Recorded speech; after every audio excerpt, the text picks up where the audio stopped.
pemirsa, apa kabar? Ketemu lagi dalam program mingguan VOA Dunia Kita yang kami bawakan dari Washington DC bersama saya Rifan Dwi Astono dan Aryatna Budianto. Apa kabar pemirsa? Seperti yang Anda lihat sekarang, saya dan Rifan nggak pakai jaket.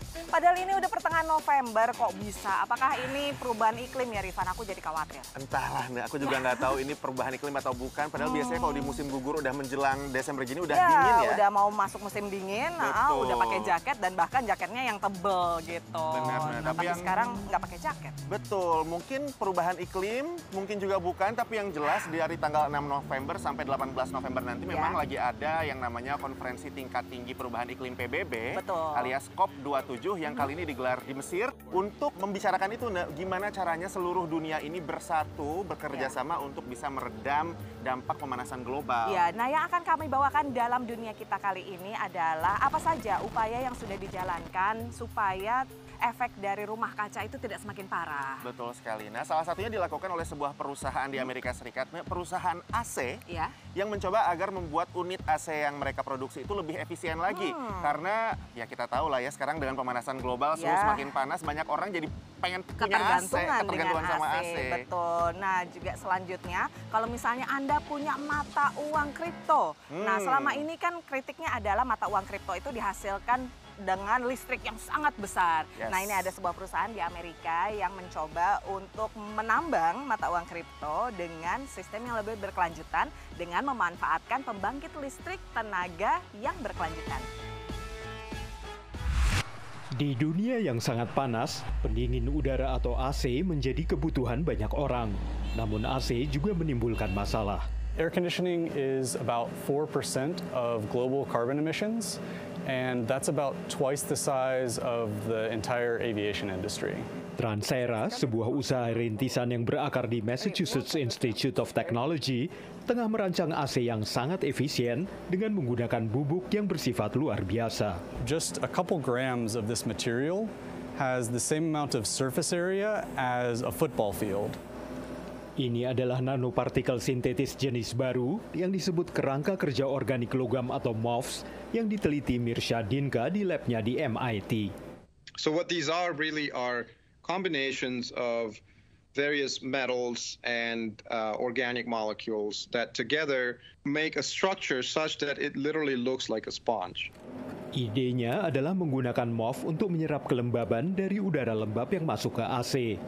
Udara kering yang dihasilkan membutuhkan energi yang jauh lebih sedikit untuk mendinginkan, menurut CEO Transera, Sorin Grama. So this is our air conditioner test chamber, and we measure the energy consumption, temperature, humidity. In the Transera design, these air conditioners would be coated with the MOF material. We can achieve at least 35% energy efficiency, and in some cases 50% more efficient than a conventional air conditioner. Menurut Badan Energi Internasional, jumlah unit pendingin udara di seluruh dunia diperkirakan akan meningkat 3 kali lipat pada tahun 2050. Dan para peneliti terus berlomba mencari cara membantu warga dunia mendinginkan rumah mereka, tapi tanpa perlu menyebabkan kenaikan suhu bumi. Tim VOA. Mata uang kripto membutuhkan listrik sangat besar yang kini umumnya diproduksi menggunakan bahan bakar fosil. Industri kripto yang sangat berkembang ini sering disebut sebagai ancaman upaya memerangi perubahan iklim. Namun sejumlah penambang kripto mengutamakan energi berkelanjutan. Salah satunya Soluna Computing. Menurut mereka, penambangan Bitcoin bahkan bisa membantu mengatasi hambatan ekonomi, bahkan menambah pembangunan instalasi pembangkit tenaga surya dan angin. A lot of that renewable energy is wasted. Most people don't know, but up to about 30% of the energy never makes it to the grid. Konsep ini disebut curtailment atau pembatasan. Kadang pembangkit menghasilkan listrik lebih banyak dari permintaan. Surplus yang tidak terpakai membuat energi terbarukan kurang menghasilkan profit. Menurut John, disitulah penambangan Bitcoin bisa bermain. We build flexible data centers right at the location of the power plant that absorbs that wasted energy and converts it into computing that can be ramped up or ramped down very quickly. Pusat data yang dibangun di pembangkit tenaga angin di Texas ini menggunakan listrik untuk penambangan kripto dan proses lainnya. Rancangan bangunan efisien ini tidak menggunakan AC. Pusat data Soluna juga beroperasi di kawasan pembangkit listrik tenaga air di Kentucky. There's lots of places around the world where this wasted energy issue is a real challenge. And so by bringing this new fresh revenue to the marketplace, we can see more power plants come online. Penambangan kripto menyediakan penghasilan baru bagi fasilitas pembangkit tenaga listrik non-fosil, sebuah simbiosis mutualisme yang mungkin bisa membantu kita lebih cepat bertransisi ke energi terbarukan. Dari Washington DC, VOA. Nah, sekarang kita istirahat dulu pemirsa, tapi akan segera kembali dengan beberapa liputan lainnya terkait dengan bagaimana caranya kita menahan laju perubahan iklim ini. Yes, jangan kemana-mana, tetaplah di dunia kita.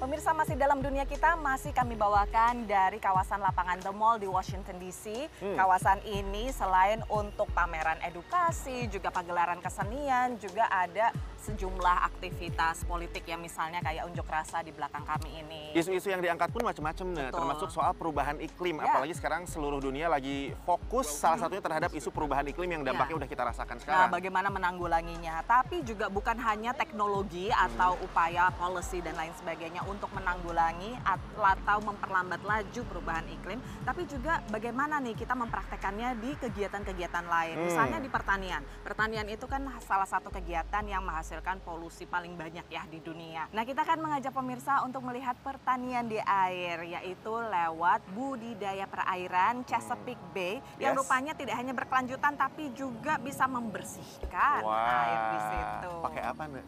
Nah, pakai apa kita lihat ya nanti ya. Nah, satu lagi tadi Anda sempat nyinggung soal pertanian juga, pertanian kopi.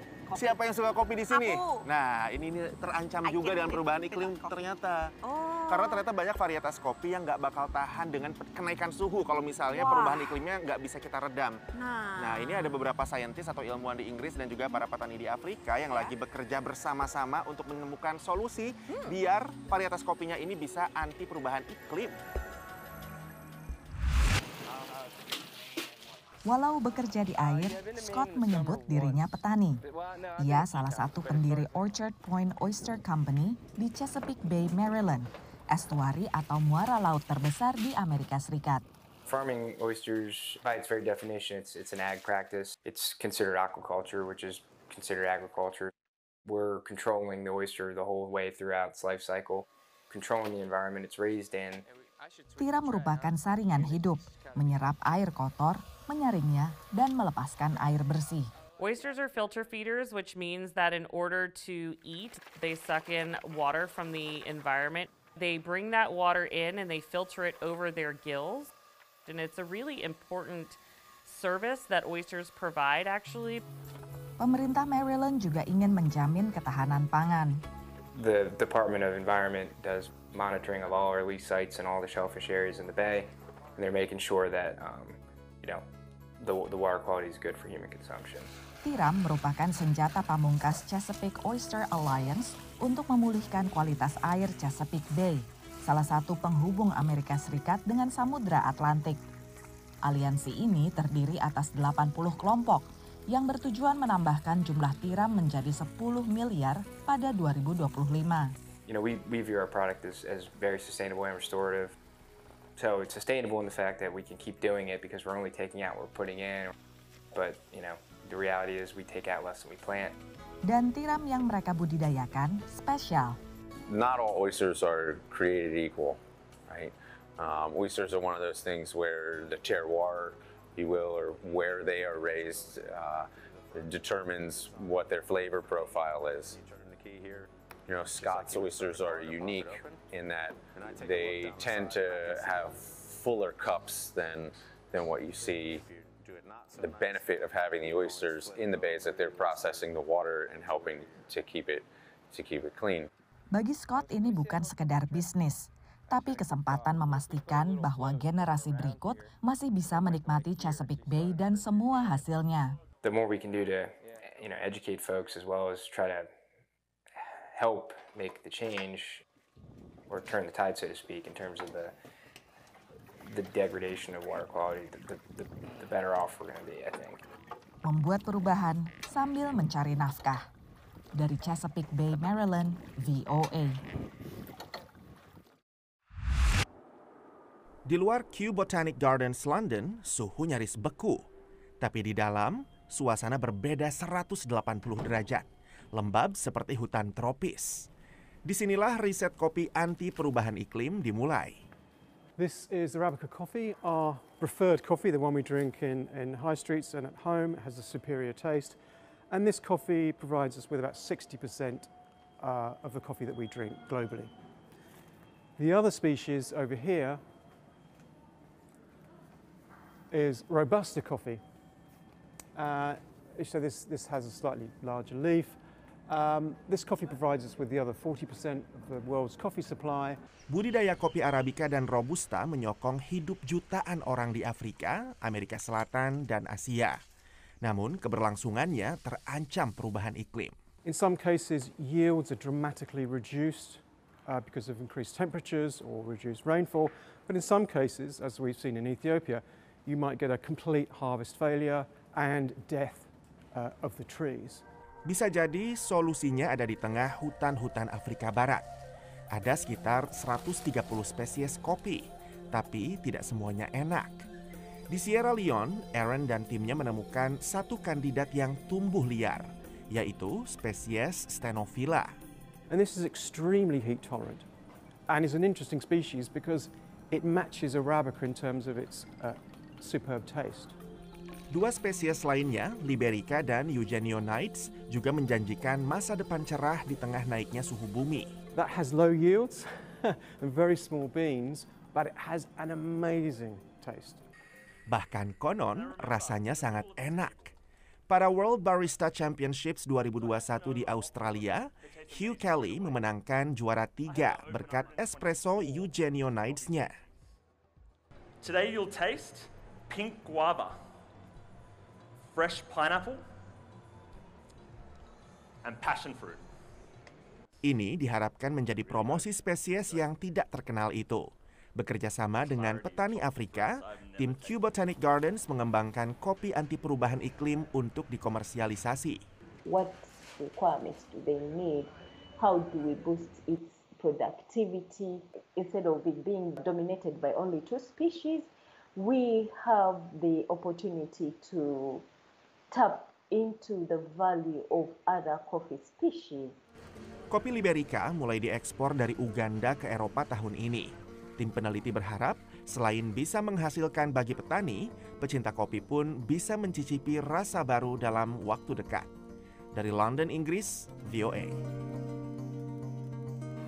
Nah pemirsa, sekarang kita istirahat lagi. Betul, tapi setelah yang satu ini kita masih punya satu story lagi yang bakal kita sampaikan. Jangan kemana-mana, tetaplah di Dunia Kita.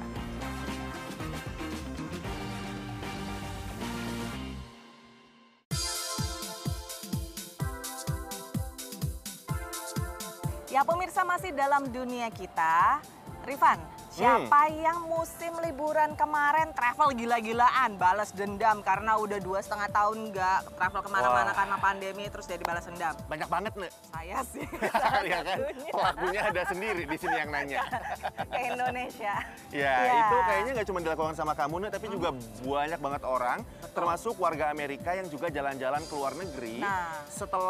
Selama ini kita terkungkung selama pandemi, setelah sekarang restriksinya dilonggarin, terus vaksinasi udah masif juga, udah agak reda lah terkontrol pandeminya, orang-orang jalan-jalan. Betul, jadi kalau di airport itu ya luar biasa penuhnya, ngantrenya lama sekali. Saya sempat kayak harus nunggu 10 jam terlunta-lunta di airport. Gara-gara mereka salah inilah pokoknya schedule bookingnya. Input data gitu? Mess up gitu gara-gara overbooking. Ya. Tapi memang ini jadi satu fenomena yang mungkin di satu sisi agak bikin deg-degan, ketar-ketir, ini bakal malah meningkatkan lagi pandemi, bikin enggak ya? hitam ya, tapi fun juga sih dan senang karena udah lama sekali tidak bisa melakukan itu. Betul, apalagi untuk dunia pariwisata di Indonesia, karena ternyata jumlah wisatawan dari Amerika ke Indonesia gara-gara yang disebut revenge travel ini itu menembus targetnya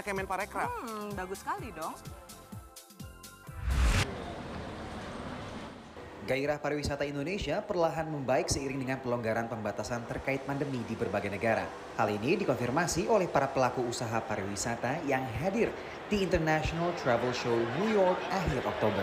Wah, itu bludak gila banget gitu. Jadi yang awalnya benar-benar 2 tahun nggak ada apa-apa, tiba-tiba cepeng. So far so good lah, fantastik lah. Kita sangat optimis untuk kedepannya, selanjutnya tahun depan seperti itu. Gairah wisatawan AS untuk bepergian ke luar negeri juga meningkat pesat. Fenomena revenge travel atau balas dendam untuk berwisata belakangan jadi tren seiring dengan dibukanya kembali perbatasan di berbagai negara. For the last 2 or 3 years, I think they're looking ready to get out from our operators around the globe, and they're all reporting pretty positive bookings, pretty positive advances for 2023 and into 2024. Data Kementerian Pariwisata dan Ekonomi Kreatif Republik Indonesia menunjukkan Amerika Serikat menjadi salah satu potensi pasar yang besar untuk pariwisata Indonesia. Bahkan sebelum pandemi, tren kunjungan pelancong asal Amerika Serikat ke Indonesia terus tumbuh positif hingga 18% di tahun 2019. Lantas, bagaimana dengan di tahun 2022?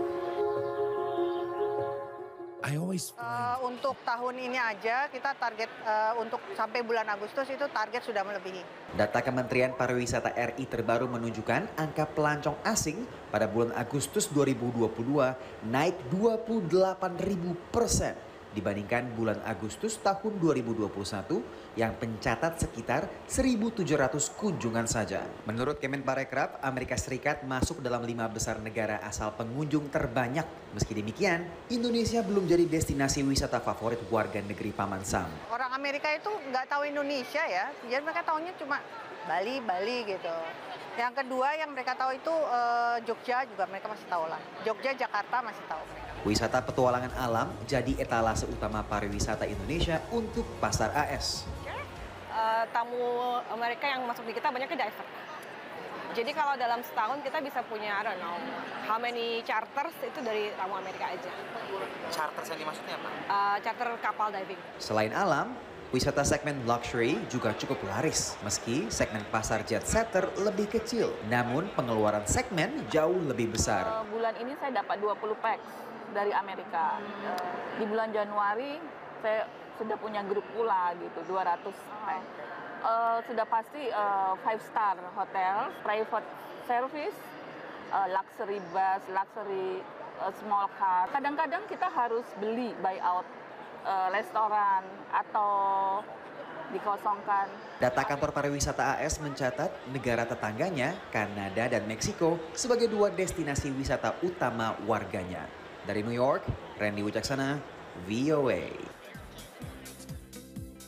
Ya, semoga tahun depan ya, musim liburan tahun depan udah nggak segila kemarin airportnya, tapi Indonesia masih tetap laris rame, kedatangan wisatawan mancanegara. Ya, nah sekarang kita waktunya untuk undur diri, sudah setengah jam menemani Anda dalam dunia kita. Kalau misalnya mau nonton lagi dunia kita atau program VOA yang lainnya, langsung aja kunjungi situs kami www.voaindonesia.com atau nonton di channel YouTube VOA Indonesia. Betul, dan jangan lupa juga untuk jadi sahabatnya VOA Indonesia dengan follow Facebook, Twitter, Instagram, sapa-sapa Miminnya. Hai Min, saya punya pertanyaan nih soal Amerika Serikat. Atau tentang warga Amerika, atau tentang warga Indonesia di Amerika. Silakan. Silakan langsung kirim video pertanyaannya lewat Instagram VOA Indonesia di direct message ya. Ya, betul. Nah, kalau misalnya Anda mengirimkan pertanyaan dan kami jawab, nanti akan dapat kenang-kenangan dari VOA Indonesia. Dari lapangan The Mall, Washington DC, kami undur diri. Saya Aryatna Budianto. Saya Rifan Dwi Astono. Sampai ketemu lagi minggu depan. Dadah.